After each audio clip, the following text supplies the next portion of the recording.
We're poor little lambs who have lost our way. Ba, ba, ba. This is Mitchell's Wool Fat Shaving Soap. It enjoys an almost cult-like following with their traditional shaving elite, and it is an excellent soap, combining some of the best qualities of a tallow-based triple milled soap with the additional ingredient of lanolin for exceptional moisturizing properties. But it can be a challenge to lather, particularly if you have hard water. So I've scoured the shaving discussion forums and blog sites. What, you think I've learned all this information about shaving on my own? And come up with these 7 tips to lather the fat. Tip number 1, use warm water instead of hot water. I don't know why this works, but it does work, so go with it. Tip number 2, if you have a choice of shaving brushes, go with a stiffer brush over a softer brush. Any brush will work really, but because Mitchell's Wool Fat is much more dense than other soaps, a stiffer brush will scrape off a layer for lathering easier than a softer brush. Tip number 3, soak the soap and the brush in the warm water. This will start to loosen the soap and it will give the brush a chance to fully saturate with water for the next step. Tip number 4, start loading the soap with a drier than usual brush.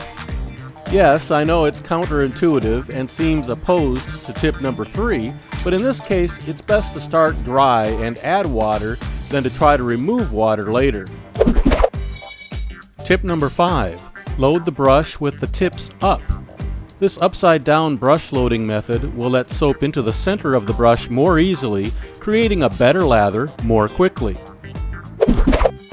Tip number 6, load the brush heavily. Spin the brush on the soap puck for at least double the amount of time compared to other soaps. Tip number 7, lather directly to the face. Personally, I'm not a big fan of face lathering, but in this case it seems to help.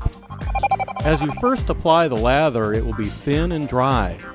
As you work the lather in, dip just the tips of the brush into the water and continue. You will probably have to repeat this several times, but you will be rewarded with a creamy, slick, cushiony lather. And here's where all those tips pay off, getting a terrific shave. Even if you can't get that really creamy lather right off, and it looks a little foamy, you'll still get a pretty good shave. But with these 7 tips and a little practice, you should get great results. One word of caution though, the added moisturizing ingredient lanolin has been known to cause ingrowns and irritation for some people who have exceptionally sensitive or very oily skin. So if that's you, give this soap a second thought on whether you really want to try it or not. But other than that, you'll get a really terrific shave. Oh, and speaking of shaves, Izzy, this shave's for you.